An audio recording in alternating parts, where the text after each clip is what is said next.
Thank you, Ms. Graywood. I'd like to call the meeting to order and acknowledge that we are in Treaty 1 territory, the home and traditional lands of the Anishinaabe, Ojibwe, Innu, Cree, and Dakota peoples, and then the national homeland of the Red River Métis. Our drinking water comes from Shoal Lake 40 First Nation and Treaty 3 territory. This morning, my name is Mr. Robert Hutchings. I'll be chairing the hearing. I'm joined on the panel by Mr. Harvey Diamond and Mrs. Carrie Linkletter. Our representative from the Assessment and Taxation Department is Mr. Jamie Fougere, and our administrative personnel is Miss Phoebe Graywood. To the Zoom participants of the hearing, please note you are placed in the waiting room until your property is called upon. When it is your turn, you will be admitted into the meeting. Kindly follow along on the City of Winnipeg's Board of Revision YouTube channel for the hearing process. Once the host admits you into the hearing, please close or mute your YouTube player. You will then be permitted to speak with respect to your property. Once your hearing has concluded, you can leave the meeting. We will be hearing applications for revision of the assessment roll in accordance with the Municipal Assessment Act. The matters for which revision is requested have been described in each application, and we will limit discussions to those matters. The statements that are made at this hearing are sworn testimony, and anyone speaking to the matters must be sworn in. Please be advised that comparisons of assessments of properties are not considered evidence of market value by the Board of Revision. The Board of Revision is appointed annually by Council and is independent of it and the City Administration. It makes its decisions on the basis of the evidence provided at this hearing and issues a written order that will be mailed to all parties as soon as possible. Please note that the board's decisions with respect to an application may be appealed to the Manitoba Municipal Board if the matter pertains to assessed value or classification, or to the Court of King's Bench if the matter pertains to the application of exemptions from taxation. Should you wish to appeal, information on how to do so will be included with the board's order. With respect to the hearing process, I will confirm the points of appeal with your property to be addressed with each applicant following their swearing in. We will then have the assessor's testimony followed by questioning that the applicant may have and the panel, and then the applicant's testimony followed by questioning. Each side will have an opportunity to summarize if they wish. Once all the evidence about an application has been brought forward, the applicant may leave. The process will repeat for each item on the docket today. The session will close after all the applications have been heard, and the board will deliberate in private and make its decisions. You will receive the board's decision by registered mail as soon as possible.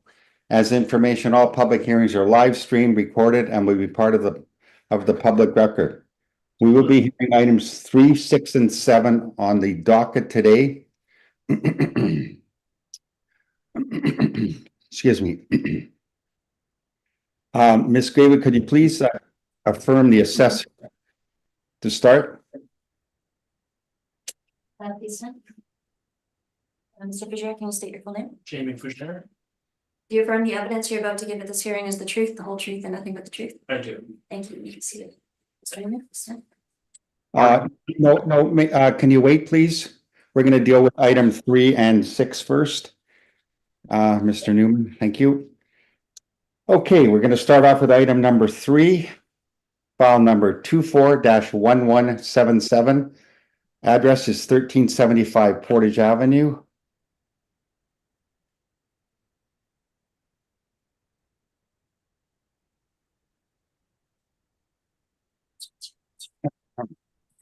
Roll number 13-0990-72440. Ms. Graywood, is there anybody present for the address at 1375 Portage Avenue, file number 24-1177? No, there's no applicant present. Okay, thank you very much. Item number 24-1177.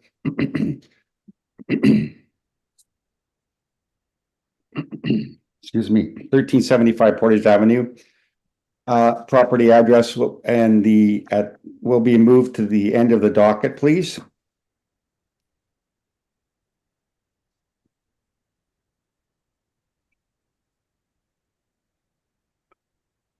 Next item on the docket is item number 6. File number 24-968. Address is 1484 Inkster Boulevard. Roll number is 140-640-30000. Ms. Graywood, is there anybody present for item number 6, 1484 Inkster Boulevard? Yes, we have Mr. Cashel over here. Mr. Newman, if I could just get you to move to the side and see that he's right here. Sorry about that.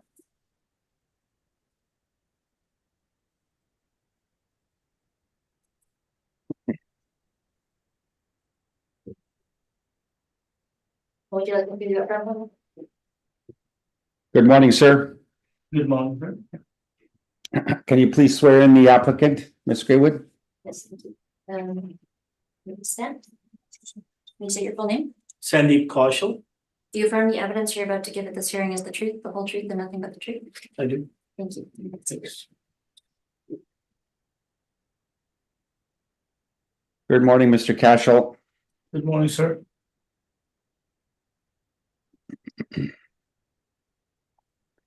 Mr. Fougere, when you please, file number 24-968, 1484 Inkster Boulevard. Sure. So as you mentioned, 1484 Inkster Boulevard is the first property that we're going to deal with today. The roll number is 14064030000, and the file number is 24-968. The original assessed value here for 2025 is $1,614,000. You can see the property on the second page of my brief. So at the reference date, there was a Tim Hortons and a convenience store located on the property. You can see with the aerial photography at the top of page 2, a question could be made whether or not the parcel is maximized with the two separate buildings there. If you want to turn to the third page of my brief, the applicant that we have before us purchased the property, but it is post-reference, so that's why you see the blacked out information there. But underneath that, we have the subject property leases with the Tim Hortons at the bottom getting $34.90, and then the convenience store. The area that we have in the income and expense questionnaire is 500 square feet, but we have it as 900 square feet. From what I could tell with our records, the 900 is accurate, but I'll let the applicant speak to that if they have a difference of opinion. And then with a very large rate of $80, it works out closer to somewhere in the 40s with the 900 square feet, but it's still very high for a convenience store, although it is on the smaller side. And then you can see on the fourth page of my brief, I have convenience store comparables at the top. And then I have Tim Hortons and Starbucks comparables on the bottom of my page 4. And so turning to page 5, you can see we actually have 2 streams on this property. The first stream being for the Tim Hortons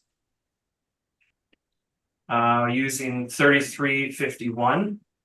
And then we have a capitalization rate of 6.10. And then on page 6, we have the convenience store, and I would argue a more reasonable rate of $19.64 when more reasonable compared to what they're receiving at the property. And then we have a capitalization rate of 5.35%. And then you can see them, the income streams summarized on the 7th page.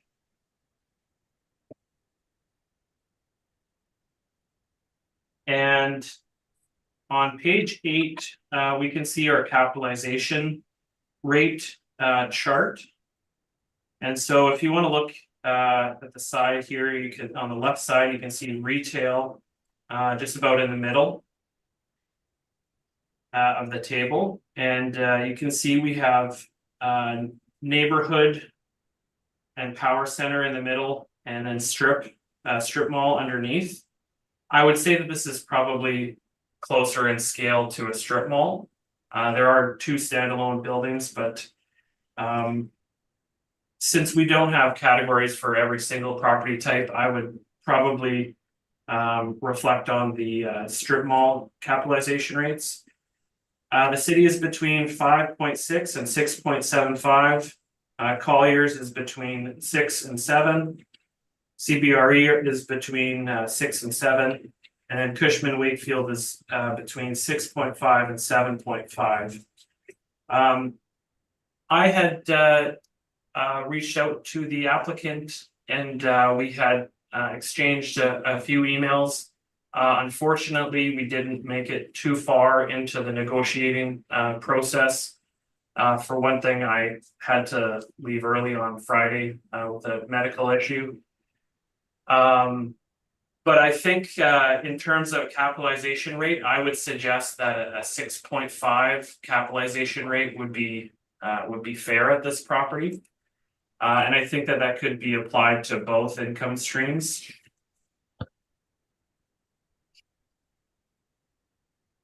And then I just wanted to point out, lastly, on page 12 of my brief, we have the income and expense questionnaire for the property.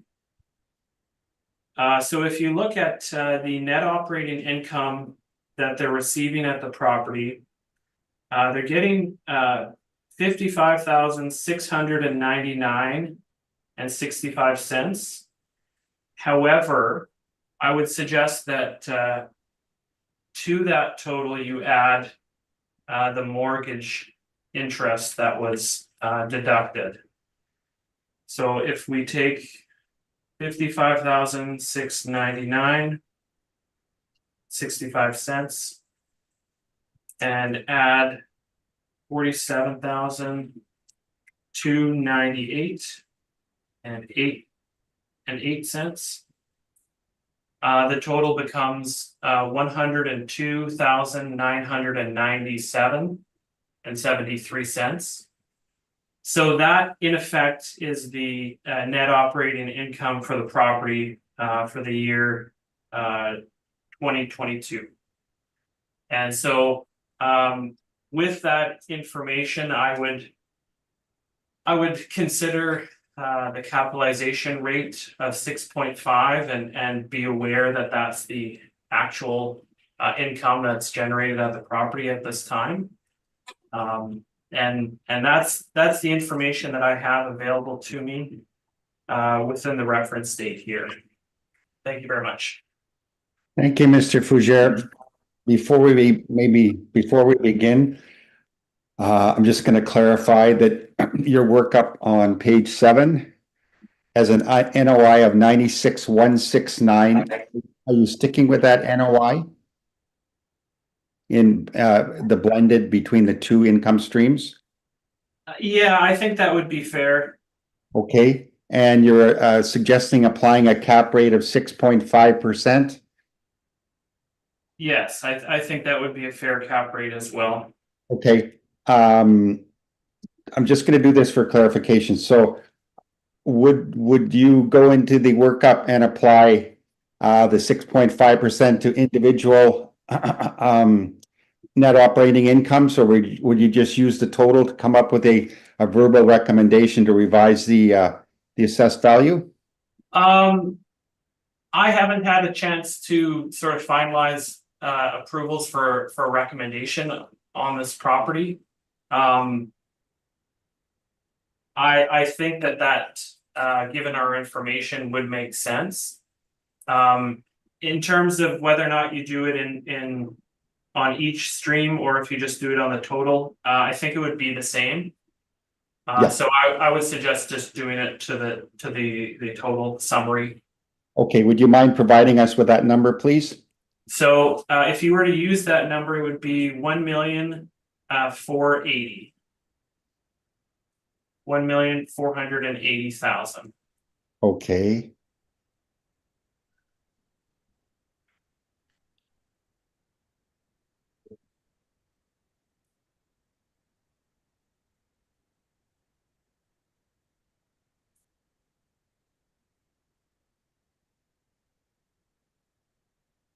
Okay.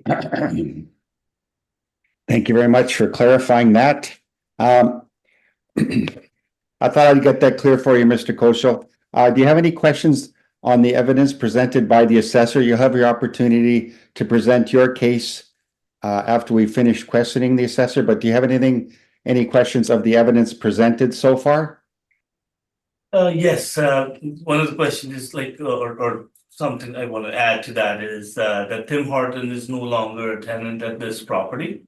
Okay, And the best we can get probably is same as $19 a foot for that space. And we Okay. haven't been able to rent that space. Mr. Koschel, last you'll have week. an opportunity to present, but right now we're questioning the assessor on the evidence presented only. You'll have your opportunity to present your case. Sorry. Just to follow up on that though, that information is post-reference, as is the sale. So I just wanted to be clear about that. Understood, yeah. Mr. Koschel, any questions on the evidence presented by the assessor in his brief? No, Okay, thank you. Mrs. Linkletter, any questions of the assessor? I have no questions. Thank you, Mr. Chair. Thank you. Mr. Diamond, any questions? Yeah, so Mr. Progier, the workup that you did was based on the assessed the NOI that the model indicated rather than the assessed value indicated on the return? Right. Okay, thank you. Thank you. My only question, Mr. Fougere, on your workup on page 7, when you come up with a capitalization rate of 5.96, is that an average of the two income streams? Right. Okay. That's right. Okay. Like a weighted average by how much they're overall contributing to the income. Okay. And my second question is this discrepancy in the square footage on the convenience store. The lease showed 500, you've got 900, or your department has 900 square feet. Can you explain the difference? I don't know where that difference comes from. I can. Okay. I can explain that. There was an addition done to that building in 2001. Okay. Which had increased the size of that store. It was 500 to start, and in 2001 it was added. Like I was the tenant on that property. Oh, myself. okay. So I'm the one who we got that work done. Right. So we added some square footage onto that building. Okay. Okay, so Mr. Koschel, do you agree with the 900 square foot size? That's right. Yeah. Okay, perfect. All right, thank you very much. That's my only question. Mr. Koschel, before you begin, allow us to get to your brief, please.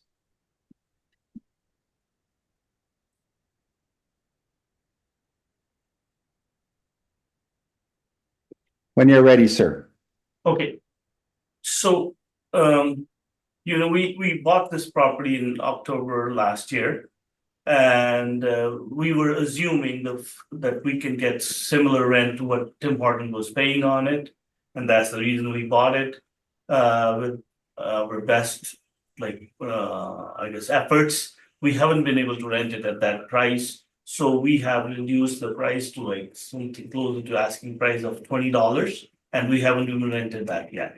So I would like to request that you consider this property on those bases and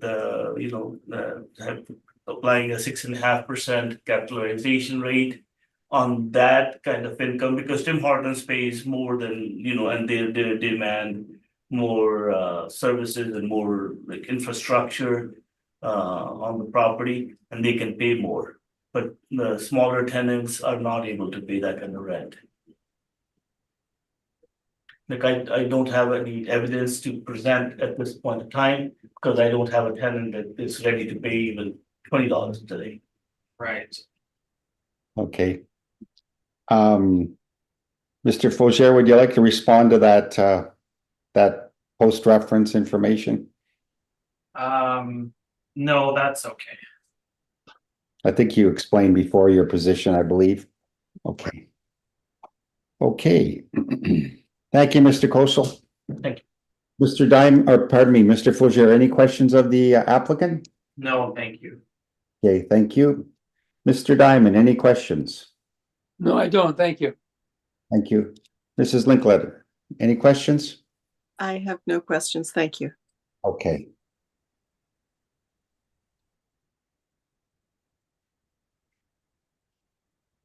And neither do I. Mr. Kosel, any requirement for summary at this time? Meetings. Any final thoughts? Anything you wanted to No. wrap up? Yeah. Mr. Fougere? No, just that I would would ask the panel to keep the information to the reference date. Because we're not having a fulsome discussion on post-reference material. Okay. All right, thank you very much. Thank you, Mr. Kosel, for appearing. You'll hear from us as soon as possible, okay? Thank you very much, sir. You can leave if you wish. Thank you. That concludes item number 24-968, 1484 Boulevard. Next item on the docket is item number 7, file number 24-3547. Address is 108 Osborne Street. Mr. Newman is going to come forward here. Ms. Graywood, can you please swear Mr. Newman in? Please state your full name. Mark Newman, Do you affirm the evidence you're about to give at this hearing is the truth, the whole truth, and nothing but the truth? I do. Thank you. Good morning, Mr. Newman. Good morning, panel. Mr. Fougere, if you give us 1 second to find your brief, please. All right. Mr. Fougere, when you are ready, please. So the property that we're going to discuss here is 108 Osborne Street. The roll number is 12032105000. The file number is 24-3547. The assessed value for 2025 is $1,942,000. And that's approximately a 5% increase over the 2023 15-1 agreement.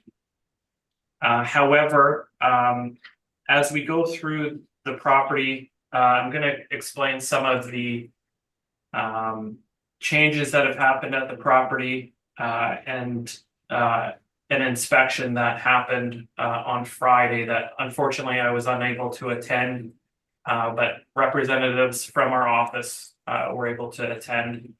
And so I have some sort of secondhand knowledge through them, which I think Mr. Newman can corroborate. So you can see the property on the second page of my brief. It has Anytime Fitness as the main floor tenant. And then on the second floor, there is a nightclub or lounge, if you will. And then on the third floor, there's 1,200 square feet that's used as sort of spillover space for storage. It's not fitted up to a typical tenant standard. I don't believe that it would be approved for occupancy without some changes. My understanding is that the stairwell that goes up to the third floor is not to code. And so I believe the risers are too tall, too steep. So I think that would be something that would need to be addressed before tenancy could be achieved on the third floor. As well as sort of cleaning up and finishing the space. There is also a basement here, some of which is being utilized by Anytime Fitness and is finished sort of to their standard that they have people exercising in the basement. So if you turn to the third page of my brief, you can see there is a sale at the property, 2016, for $1,775,000. If you want to turn to the fourth page of my brief, we have some comparables along Osborne. If you look at the near the bottom here, the second from the bottom, we have 121 Osborne Street. That's basically across the street.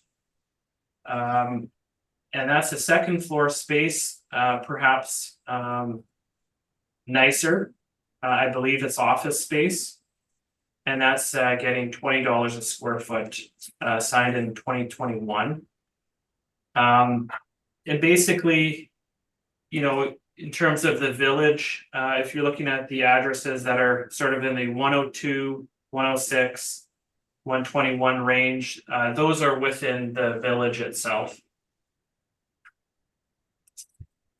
And then if you turn to my page 5 of my brief, you can see our workup for this assessment cycle.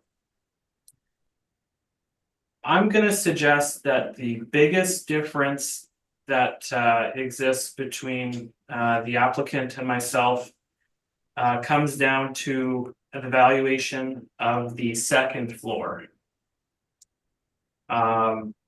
So I believe we're sort of right in the ballpark if we were to make an adjustment to the second floor rent, for example. So in 2017, the last tenant in that nightclub space paid $14.25 for the space. So in that sense, when you view the previous tenant, we're, you know, basically spot on. However, that tenant moved out in 2021 at the end of their lease, and a new tenant came in, and you can see information on that on the last page of my brief. So if you turn to page 10, you can see in 2022 the new nightclub Moonlight came in, and they're paying $9.10 for the space. So, Mr. Fougere, for clarity, could you reference how many square feet you're referring to? sure, I'm sorry, Yeah. I got a little carried away here without telling you which one I'm looking at. The space is 5,200 square feet, Thank you. and that's the second floor nightclub. Okay. And so it was achieving a rent of $14.25 prior to the pandemic. And they moved out in 2021. And in 2022, a new tenant came in and signed a lease for $9.10 in the space. And so, that's the situation here. There are some other, things that we could talk about, but I think that that's the core of it. One, I would like to remember the sale in 2016. Although an argument could be made that it was a different time, perhaps. But that was for $1,775,000. And then in terms of the second floor rent, we are spot on for what was there and what the market conditions seem to be suggesting to us at the time. At this point, they're getting $9.10 for the space. And which square footage is that? That's the 5,200 square feet. Okay. Sorry to interrupt, but I'm not sure what they're referring to when some are average and that kind of thing. So we'll clarify what you're talking about, or if you'd like to do it now, what components are on what level? Right, so the basement and the main floor have anytime fitness. No, sorry, the square footage and the rent applied. That's what I'd like to know, Okay. the levels of application. Yeah, so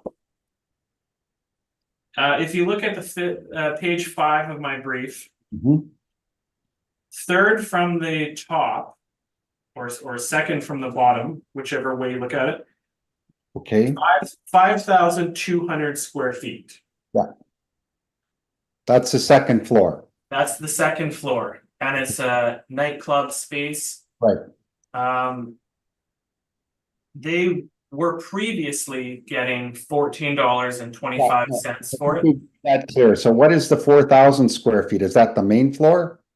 4,000 square feet is the main floor. Okay, main floor, 4,000. Yeah, Substandard basement is actually the usable basement. Sorry, I don't mean to interrupt here, but no, that's okay. what's relevant here? Yeah. It's in the basement, it's a bit of a mix of the space. I would suggest that the basement and the main floor, when viewed together, I think that the contribution to the overall income is negligibly from the actuals. So they're receiving $21 a square foot on the main floor. However, they also have free use of the basement. So when you add the basement income to the main floor income in our workup, it is very close to the actual in place for the main floor tenant. So that's not really, I don't think, at issue much in our discussions here. And then on the third floor, we have $5.32. A case could be made that that space is not leasable in its current state. However, if you look at it in terms of well, what would it cost for them to be able to achieve the full rent that they would need to lease out that space, and say the full rent would be $10 a square foot for an upper floor. I think $5.32 is already a discounted rate. And so I think in that you can imagine, say, $9 or $10 a square foot for that space, less the cost to widen the stairs and make those changes, would leave you somewhere in around $5.32, I would suggest. So the biggest driver of the change here is that I believe that the applicant would like to use the actuals on the second floor. And we're using model driven $14.23, which is more reflective of the previous tenant.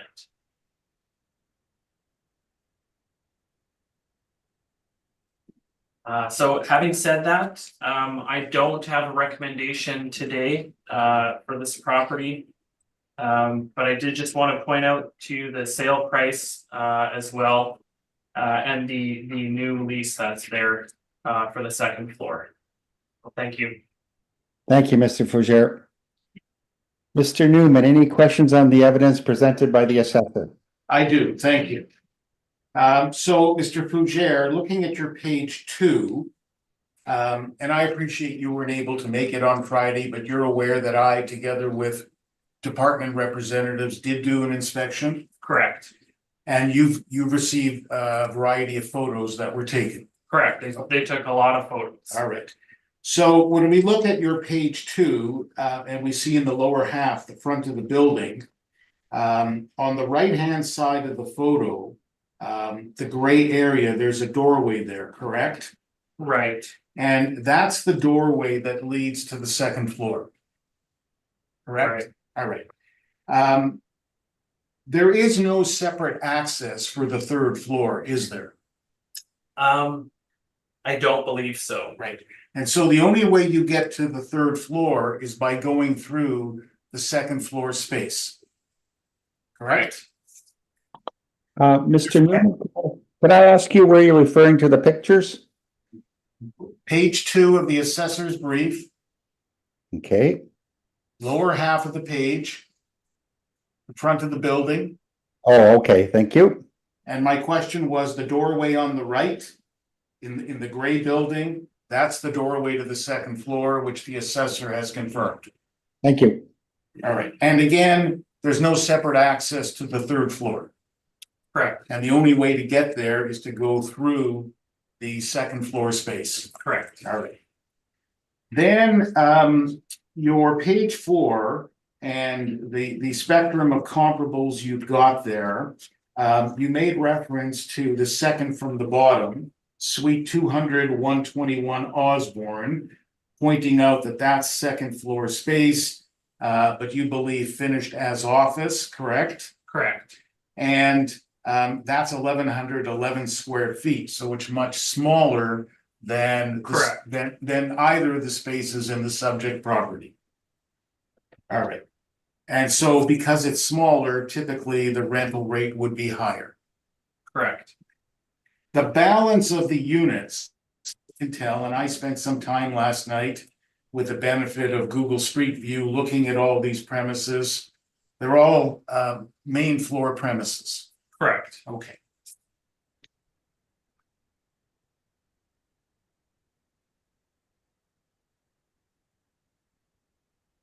Then when we go to the page 5 of your brief, so the work up there and the rents for each of the separate areas, those are all model generated, correct? Correct. And as I understand it, the model takes into account a quality factor for space. Correct. And so here, for example, the 4,000 square feet and the 5,200 square feet are described as C2 standard finish.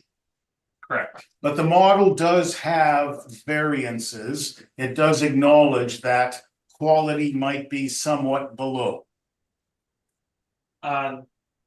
Yes, that is a capability of the model. Right. Yeah. And based on the photographs that you've seen, would you be of the view that the second floor space, in fact, might be below, somewhat more average and below standard finish?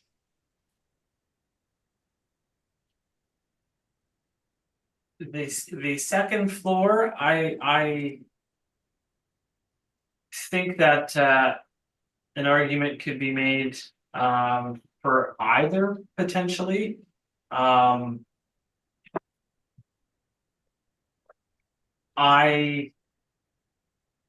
It's a qualitative statement can be difficult to make overall. I think that you know, when you're looking at a rate of 14.23, I think what's happened at the property is generally reflective, maybe more so of market conditions than perhaps the condition of the space. 14.23, if that's, you know, if that rate, and they were able to achieve that in 2017 when they signed the lease for 14.25 in 2017.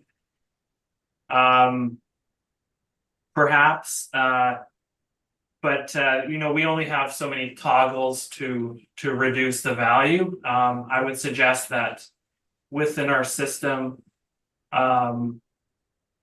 a fair quality for the second floor would be more reflective of the rent that they're achieving now. That was signed in the reference period. All right, and I appreciate your recognition of that. All right, and then the and ultimately you've assessed 13,900 square feet. If you look at your page 10, there's the rent roll on page 10. And so what we can see there is that the gym, the Anytime Fitness, is reflecting a leased area of 4,000 square feet.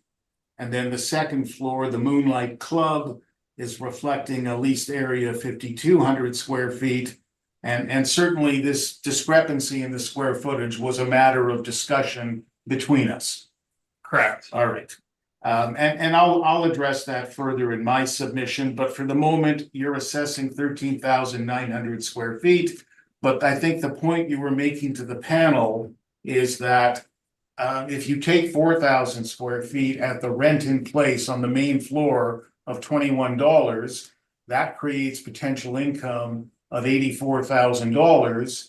If you take the two separate spaces that the model generates and do the math, that comes to $85,035.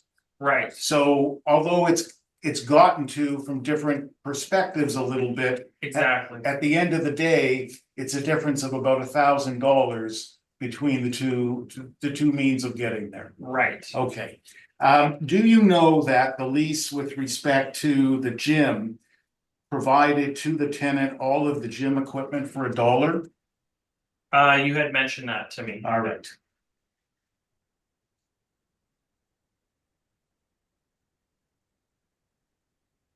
And again, you've talked about the stairs, and I'll let the panel know that there's a rebuttal brief, which I'll address once I finish my questioning of the assessor. But you've seen pictures of the stairs. Correct. And they're steep and they're narrow and the risers aren't too standard. Correct. Okay.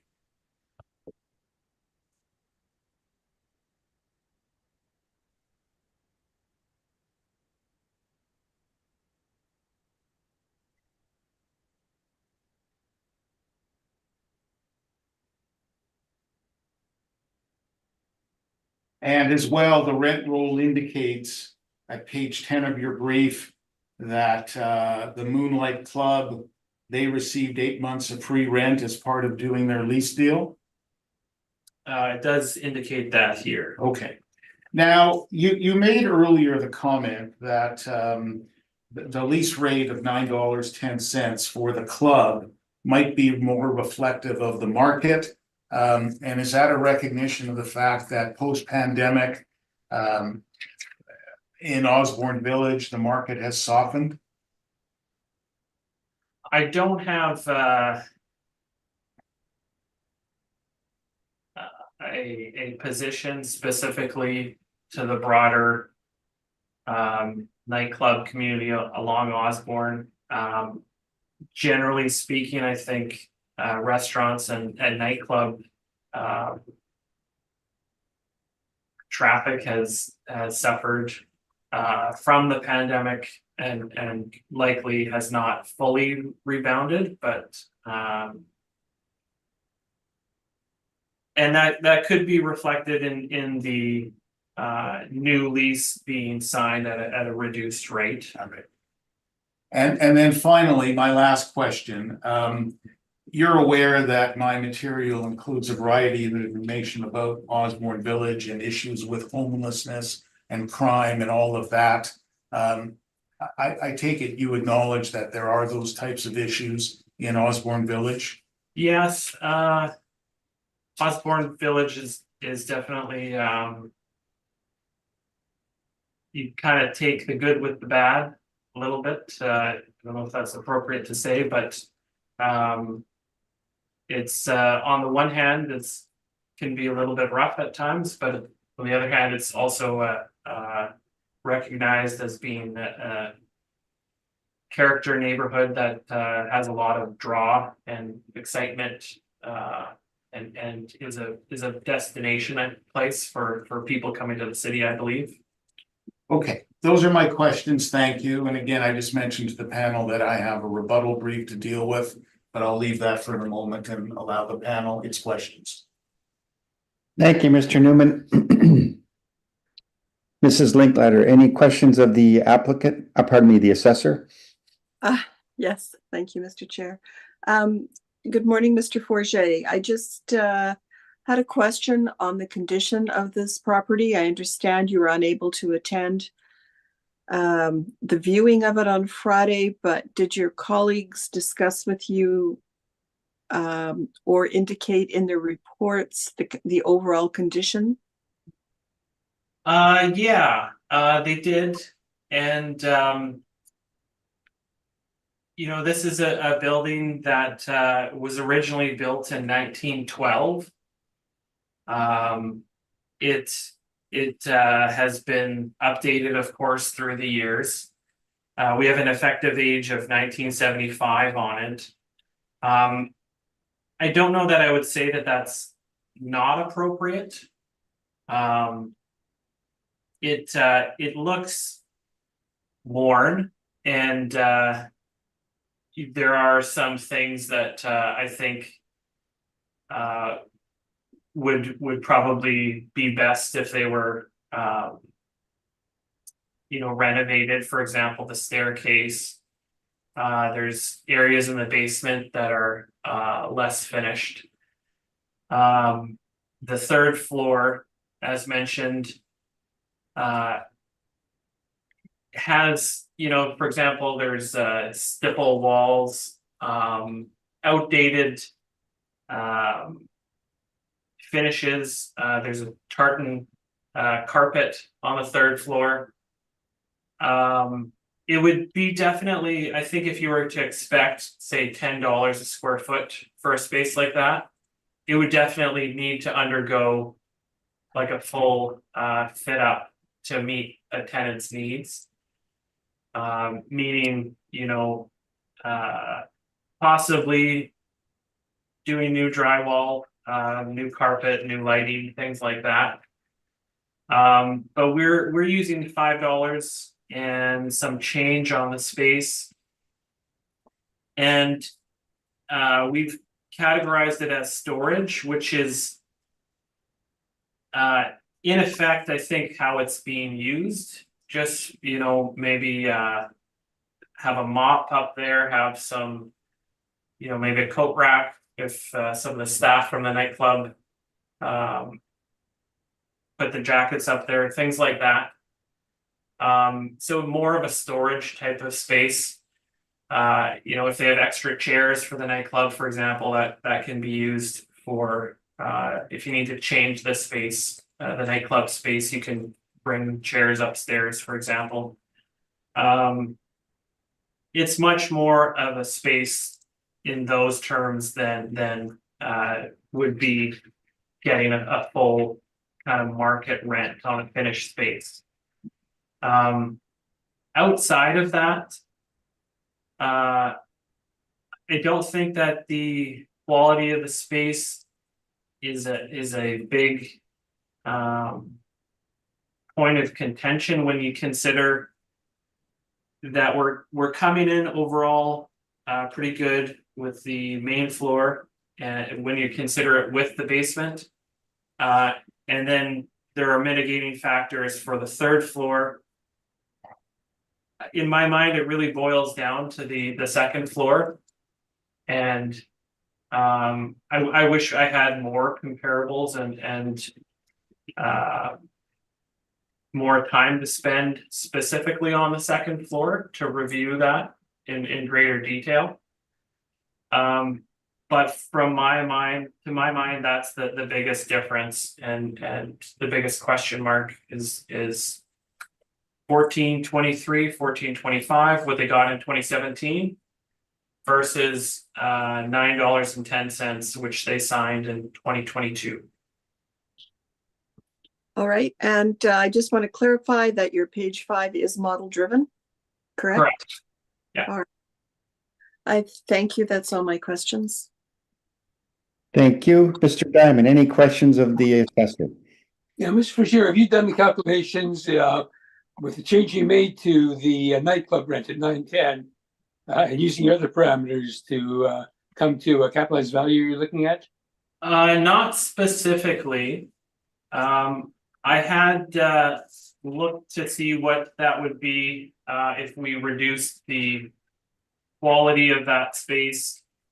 And the overall value would come out to $1,717,000.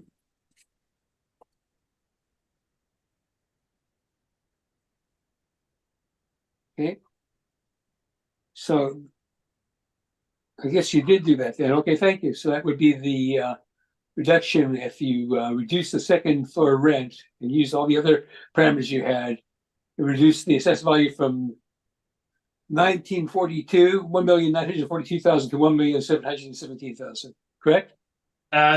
Yes. So just to be clear though, you had suggested if I knew what the overall assessment would be if we used the actuals.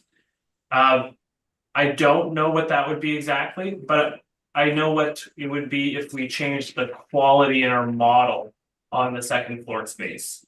So it would be a table rate that would bring you to the 1,717,000. Okay, thank you. That's my questions. Thank you, Mr. Diamond. Mr. Fougere, first of all, can you give me your blended rate on page 5 for all the leasable area? Okay, sure.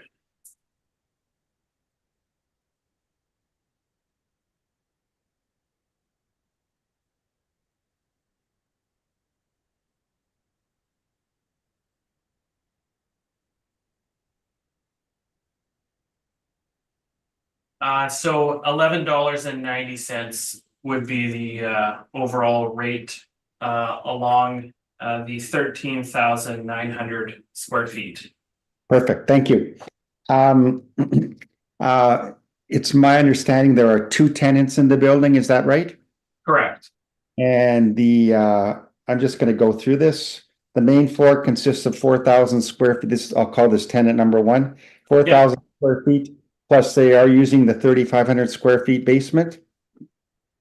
They're using part of the 3,500 square feet in the basement. However, with the rate that we have the basement at, it's effectively the same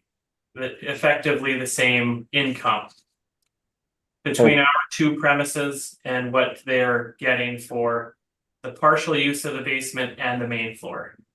Okay, so you, I believe you mentioned $21 a square foot. Is that the current lease on the main and basement or part of the basement? Is that correct? Correct. Okay. Perfect. And just to be clear, the way that they've written the lease, it's as though the basement is a throw-in. So they don't mention the space when you look at the tenancy page of the rent roll. Okay. So if you see the difference, yeah. Okay, perfect. Then we go upstairs. I'm gonna call it the second and third floor, I guess, would be 5,200 square feet. And the upstairs would be 1,200 square feet, right? The storage mezzanine, premise ID ending in 383, okay? So 5,200 plus a 1,200.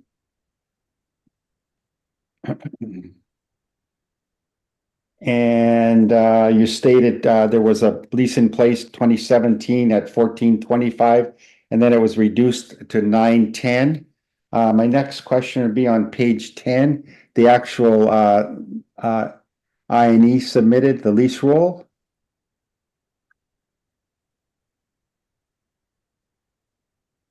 Can you go through this?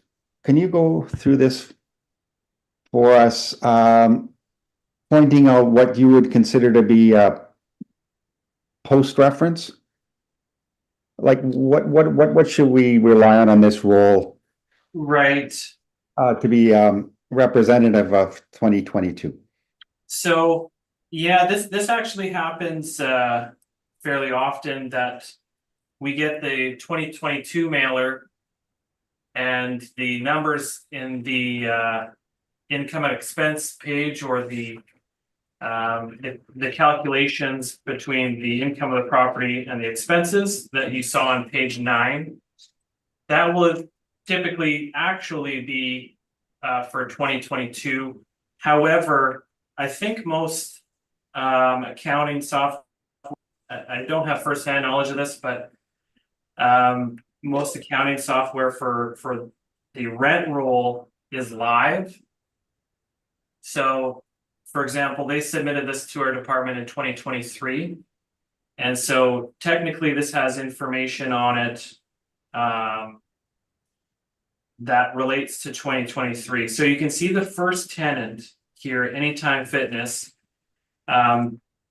They moved in March 1st, 2023. So March 1st, 2023 is not post reference. However, their lease didn't actually officially begin until May 1st, 2023, as you can see right beside that. So May 1st, 2023 would be post reference, technically speaking. However, the lease was obviously negotiated before they moved into the space. So I would suggest that we accept that that $21 here. And then you can see beside that it's highlighted $7,000 per month. And so $7,000 annually, times 12 divided by the 4,000 square feet would give you $21 a square foot. And then moving on to the second floor tenant here, we see the nightclub. They moved in and started paying rent November 1st, 2022. And you can see here they have the rate actually worked out at being $9.10 for the space.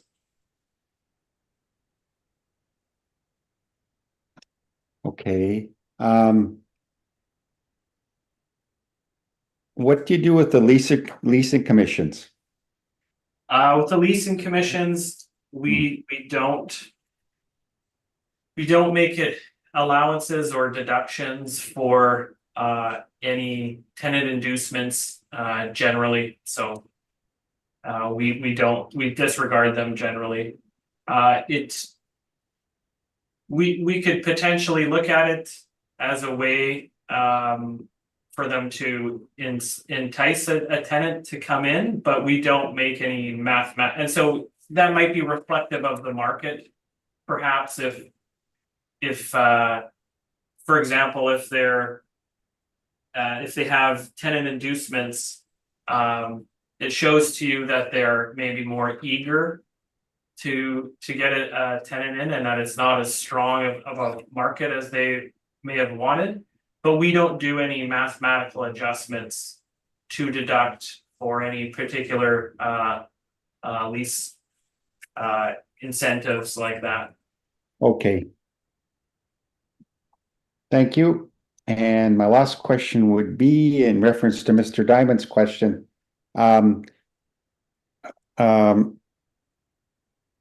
valuation of, you said you'd done a reworking and then came up with 1,717,000. What did you adjust to come to that value? Was that for that second floor area? Right, so that would be an adjustment to the quality of the space on the second floor. And right now you're assessing it at 1423, I believe. Right, And what would that adjusted value be with that change in quality? it would come down to 1066 a square foot, 1056, okay. 1066. 1066, okay. Yeah. And you would consider that after having looked at the photo evidence of the condition of that space, or? Unfortunately, I ran out of time, dealing with this property, and having the medical issues on Friday. I would like to have had a chance to do a broader analysis of second floor rents along Osborne, but I didn't get to that at this point. Okay, so the number of 1,717,000. How do I put this? You've made a verbal suggestion that the assessment could be revised. Am I clear in that? It was one of the scenarios that I had briefly looked at in relation to, like there's a number of scenarios you could look at. We can look at what the actuals are in place, if they're believed to be indicative of market value. Which there are cases where a lease could be signed below market or it could be signed above market. So the situation that I've looked at here was the table information that had come in is 1,942,000 as is, and it's the same parameters that were agreed to last cycle when the property was achieving a higher rent on the second floor. Now, within our system, if you look at making an adjustment to the second floor based on the fact that they are getting a reduced rent now on the second floor, it would lead us to the 1,717,000. I don't have approval to make a recommendation. I haven't done as much research into second floor rents in general on Osborne. I can just say that if you believe the 910 to be indicative of market value, perhaps the 1,717,000 would make more sense. If you accept that this is how the parameters were last cycle and nothing's really substantially changed at the property, then I would suggest the original assessment would make more sense. Does that help? Yes, yeah, I don't mean to push you in a corner here, just that it's been stated, so, okay. So the last cycle, the parameter was about approximately 1050 a square foot. Is that what you're saying? Last cycle, well, it was a 15-1 agreement, so I probably shouldn't speak Okay, fair enough. Yeah, directly to that. But the way that our original assessment has come out, the parameters have not changed since last cycle. So the numbers may have changed slightly, but the information that brings us those numbers has not. Yeah, so we're looking at total value anyway. Would that be fair? Yeah, okay. Right. Okay, fair enough. Thank you. I believe that's all my questions, and now Mr. Newman has stated he's got rebuttal of the assessor's evidence and Ms. Graywood, do we have access to that yet, or we have to refresh? It has been distributed. You could try refreshing. Okay, thank you.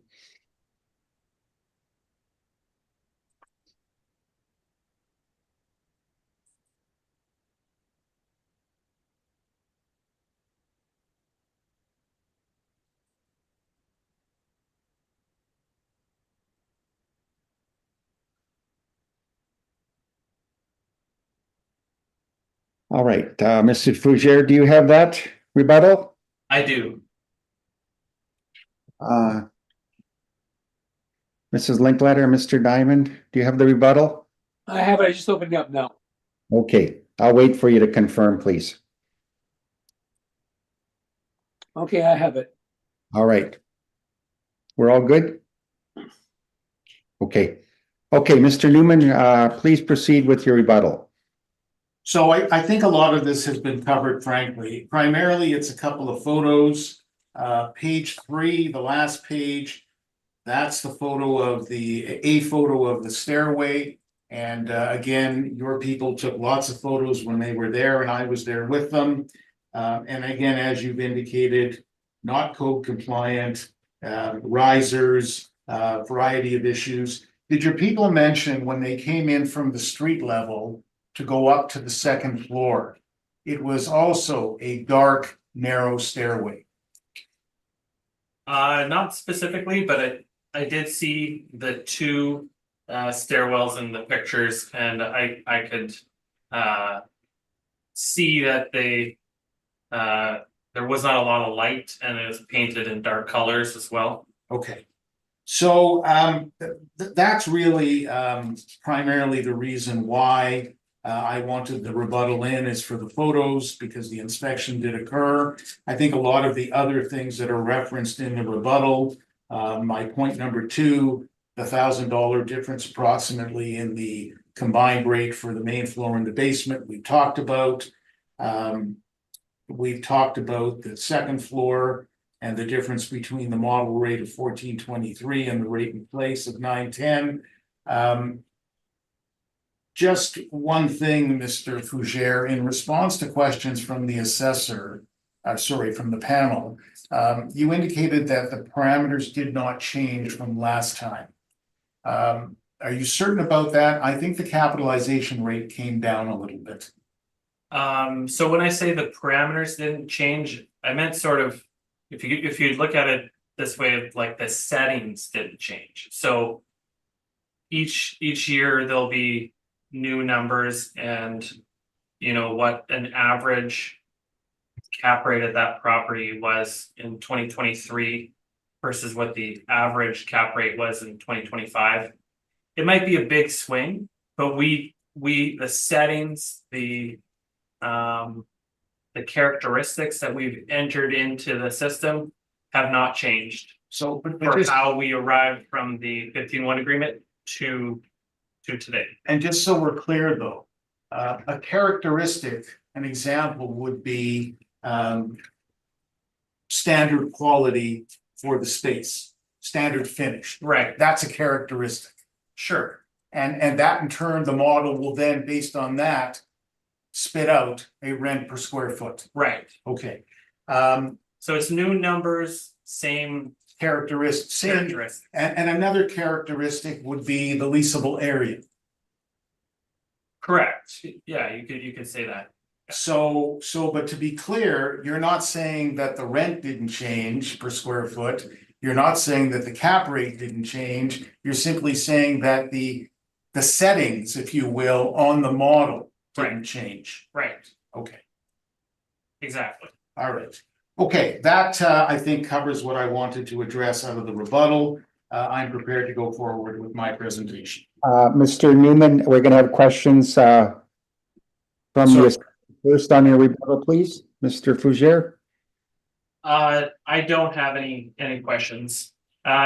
Except for just to be clear, the pictures in your rebuttal, that's for the third floor and then also the stairwell up to the third floor. That's correct. Okay. Thank you. Mr. Diamond, any questions on the rebuttal presented by Mr. Newman? No, I don't, Mr. Chair, but thank you. Thank you. Mrs. Linkletter, any questions of the rebuttal? My question was asked and answered. Thank you, Mr. Chair. Thank you, and I have no questions either. Mr. Newman, allow us to get to your brief, please.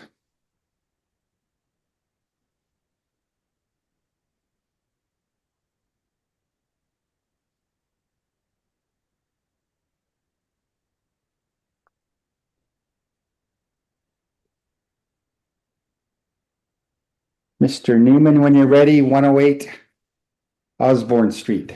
Thank you. So, and I think you can tell that Mr. Fougere and I have talked about this a fair bit. And I think it's fair to say that as this matter has gone along, both of our thinking has evolved a little bit in relation to this property. So as Mr. Fougere indicates, built 1912, it started out as a movie theater. The Osborne Theater was a variety of things over the years.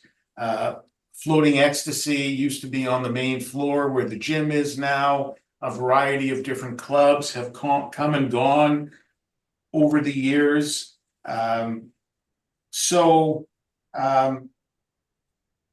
of the issues, obviously, and if you go to page 3 of my brief, you can see that I've raised there the question of the assessed area and the rent roll.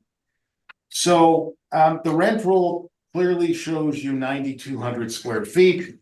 The rate for the 4,000 square feet main floor gym is $21 a square foot, but it is also correct that the gym continues into a portion of the basement, and we've actually included at page 19 of our material a floor plan of the basement, and you can see that there are some mechanical areas.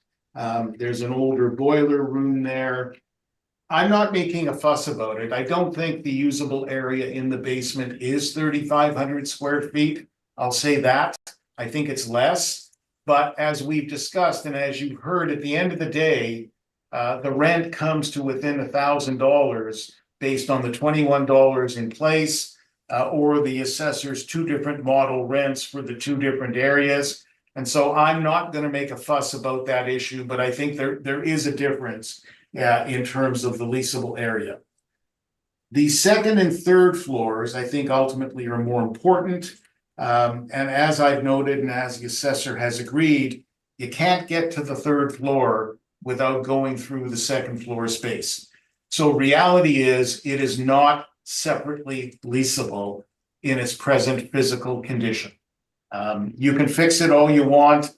You can, in theory, get $10 a rent if you a square foot if you do a lot of work, but you can't get there. And worse yet, you can't get out. It's not one of the pictures that's before you, but the assessor who was present, they had to pull open the door on the third floor, which is wedged closed with a chair because they have break-in issues, which has a board over what used to be the window area because somebody tried to break in, and where that takes you is onto the roof. And then it takes you to ladders down the side of the building.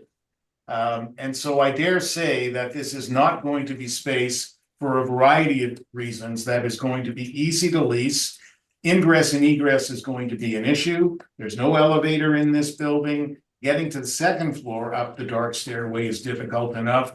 Getting to the third floor over a much steeper, much narrower stairway is more difficult still. The concept of using it for storage, sure, you can go up those stairs and put some coats up there. If you got to start hauling chairs and tables up and down those stairs, that becomes very cumbersome because of the steepness of the stairs and because of the width of the stairway, and because there's a turn. And so it becomes very difficult. And so what that leads me to ultimately, and I'll come to it, is the question of what is the leasable area in this building. So I say to you, ultimately, I don't think effectively the third floor space is leasable. So now let's come to the rents. Again, you've heard lots about this already, the $21 and the $9.10. And that created a difference in gross potential income. 165,000 the assessor's using, I was at 131,000. But then the question becomes, what do you do with that? So if you're gonna treat the building as having 13,900 square feet, I think you have to recognize a chronic vacancy in respect of the third floor, because it's never had a tenant. And it can't have a tenant, I come back to this and I'm repeating, because you can't get there except through the second floor space. And so I ultimately will give you two different scenarios. I'll give you a 5% vacancy scenario, and I'll give you a 10% vacancy scenario, because that space has not been occupied by a true tenant in forever. My brief then goes on for many pages, essentially 4 through 13, to talk about capitalization rates. I'm not going to spend any time on that for this hearing. The assessor's at 7.6%. I give you an alternate scenario, and I'll show you the spreadsheets in a moment, of 7.75%. Again, candidly, for the amount of net operating income we're talking about here, a 15 basis point difference in capitalization rates really does not make a lot of difference at all. So I'm going to skip past the cap rate section. I'm on to page 13 now, and I talk about Osborne Village, crime, homelessness, turnover, tenants vacating. So what I attach in my brief, starting at page 24 and running right through the end, is a whole series of newspaper articles.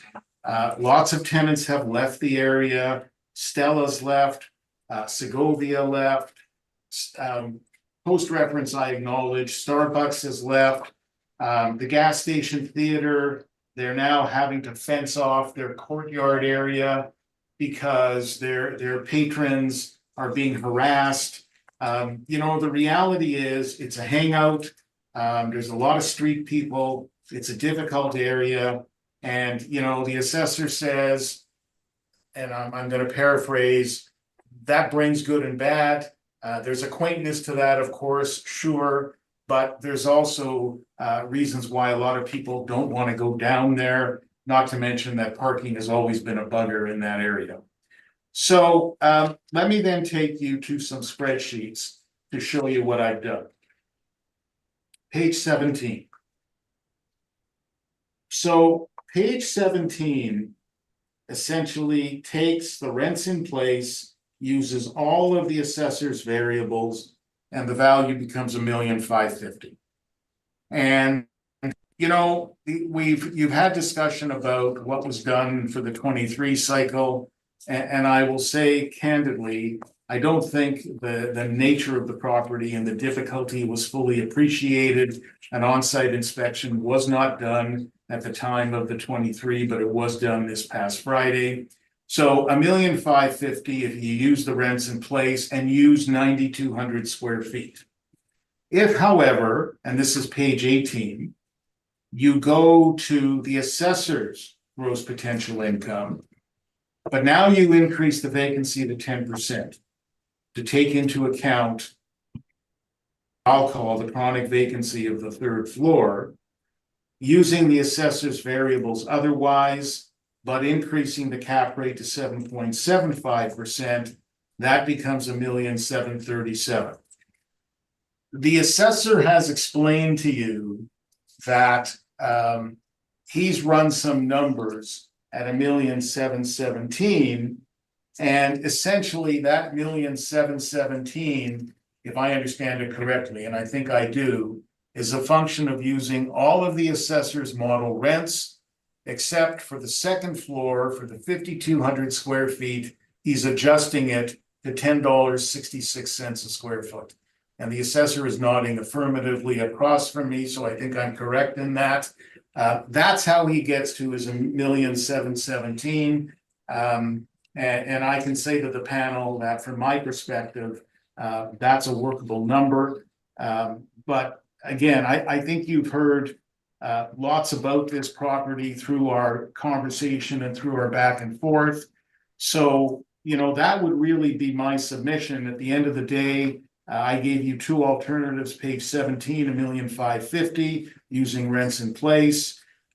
Page 18 was $1,737,000 using all of the assessor's variables, including gross, but increasing the vacancy to 10% to take the third floor into account. And then lastly, you get another scenario, which is the $1,717,000, which is all of the assessor's variables, adjusted second floor space from $14.23 to $10.66 a square foot. So those would be my submissions, and I'm happy to take your questions. Thank you, Mr. Newman. Mr. Fougere, any questions of the applicant? I would just also suggest the sale price from 2016. I think it was January 2016 for $1,775,000. Do you have any information regarding that sale? I don't. Okay. Those are my questions. Thank you. Mr. Diamond, any questions of the applicant? I don't believe so. Thank you. I think it's pretty clear. Thank you. Thank you. Mrs. Linkletter, any questions of the applicant? I have no questions. Thank you. Okay, thank you. Mr. Newman, to summarize, page 18, you're using a blended rate of $11.90 a square foot, is that correct, on the assessed? That's correct, because I took the assessor's gross potential income. Okay, thank you. Difference is you applied 10% vacancy instead of the assessor's parameter and a 7.75% cap rate, That's correct. resulting in a request for a value of $1,738,000. Under that scenario, that's correct. Okay, thank you. All right, Mr. Fougere, any requirement for summary?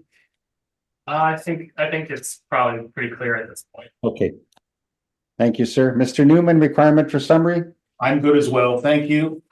Thank you for being, Mr. Newman. You'll hear from us as soon as possible, and that concludes item number 7, 108 Osborne Street. Good morning to everyone. Thank you. Good morning. Here, everybody. The board will now recess to deliberate with respect to the remaining items to be heard on the docket. And Ms. Graywood, is there anybody in attendance? Did Mr. Koshler leave? Nobody here? Nobody in the room? Okay, thank you. Yeah, if you could put us in recess, please, and Mr. Fougere. We shall see you in a little while. I will now call the meeting back to order. The board has deliberated and will proceed with the remaining item on the docket in the absence of the applicant. We are dealing with item number 3, file number 24-1177. Address is 1375 Portage Avenue, dealing with a 2025 Realty Assessment Appeal. Mr. Fougere, when you are ready, please, 1375 Portage Avenue in the absence of the applicant.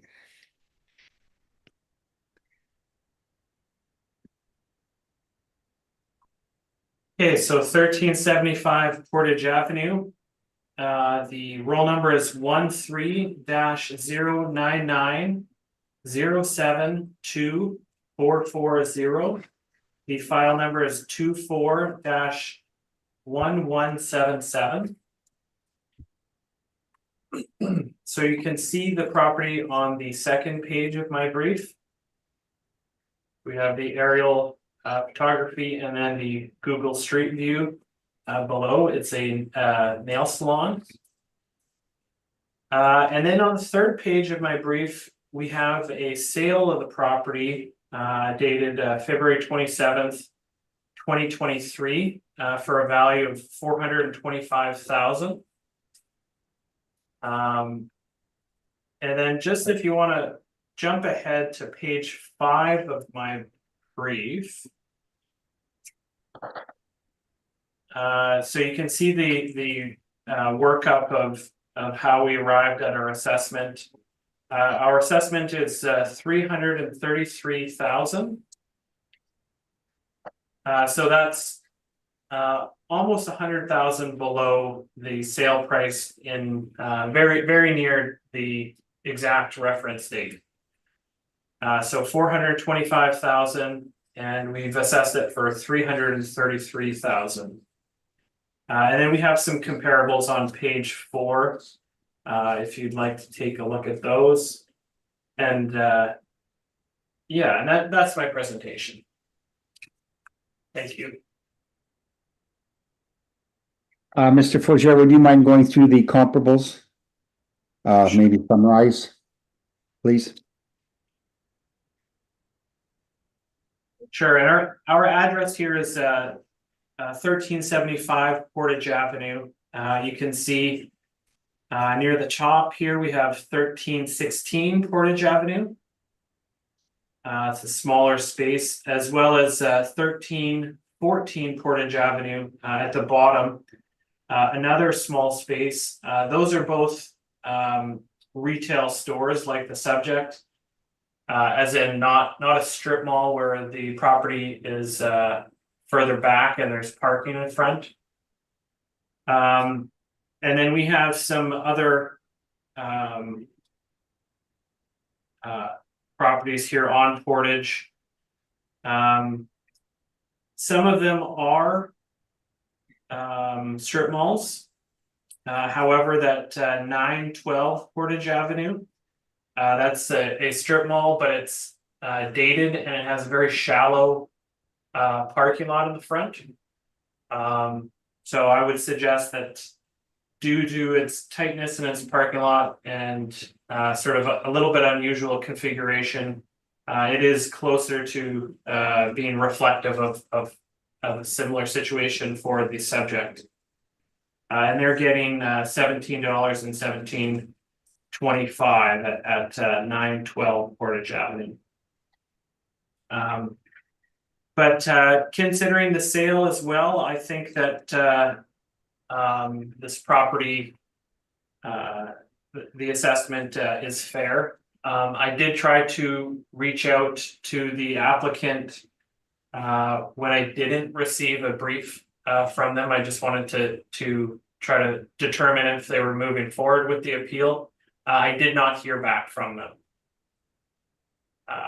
But that's my presentation. Thank you, Mr. Fougere.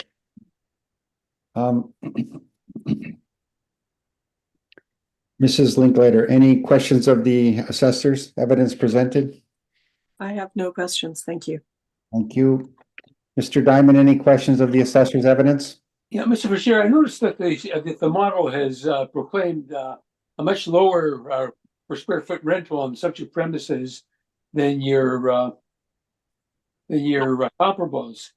I'm wondering if do you know why the model chose such small per square foot rent for the subject?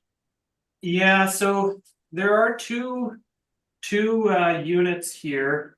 There's the unit at the front, which is the nail salon, 18 square feet. And that we've applied $12.17 to that premise. And then the premise towards the rear of the property is the other one, and that's $12.90. My understanding is that space isn't fully finished. I believe it used to be a piano storage, if I'm remembering correctly. And so we've only applied $5.42 for one, because it's at the back of the building. The space at the front of the building would be more desirable. And then two, that it isn't fully finished space. In terms of the rental rate of $12.17, this property is probably a little bit inferior to some of my comparables. Part of the difficulty with finding retail store rents on Portage or on Main Street or generally in the downtown is that a lot of smaller retail stores where there's no parking, they don't necessarily have sort of easily analyzed mailers. So for example, they may be owner occupied, or there may be it's quite common in smaller retail stores to have gross leases, or in some cases it's maybe a smaller owner, property owner who maybe doesn't have a level of sophistication to include all the information on the income and expense questionnaire. So I'm not trying to imply that the space is necessarily worth $17 or $20 a square foot. But these are the comparables that I was able to find sort of in the area. Okay, so your position then is that the model rents appear appropriate then? At least within a range. Perhaps on the lower end of the range, but I would say I didn't think that there was a necessity to seek an increase, for example. Okay, thank you. Thank you. Mr. Fougere, so what you're saying is the blended rate, I believe, is $9.28, is that right? Right. Yeah, okay. And what you're saying is that as far as you know, there's some unfinished area in the back, so that reflects there's an adjustment made for that. Was there a sales check done on this property lately, like for physical inspection of the actual leased area? There wasn't a inspection of the property done, at least recently that I was able to see. Okay, In terms of a sales analysis, I'm just gonna take a look to see. No. Yeah, whenever there's a sales mailer, for example, I will include that in our brief. okay. From looking at the sale, I believe it's a good sale because it's between a corporate party that I'm aware of as an entity and an individual, and I don't think they have anything to do with one another. So to my knowledge, it is a good sale. All right. Thank you, Mr. Fougere. And Ms. Graywood, is there a brief presented by the applicant in the owner's absence that we have on record? No, we did not receive a brief. No information at all. Okay. So nothing on record for us to look at when we're making our decision. All right. Okay. All right. That concludes item number 3, 1375 Portage Avenue. And we have heard all the items scheduled and this hearing is now adjourned. Thank you, Mr. Fougere. Thank you, guys. Have a good day.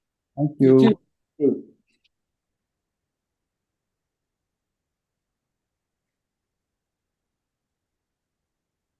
Take care. Bye-bye.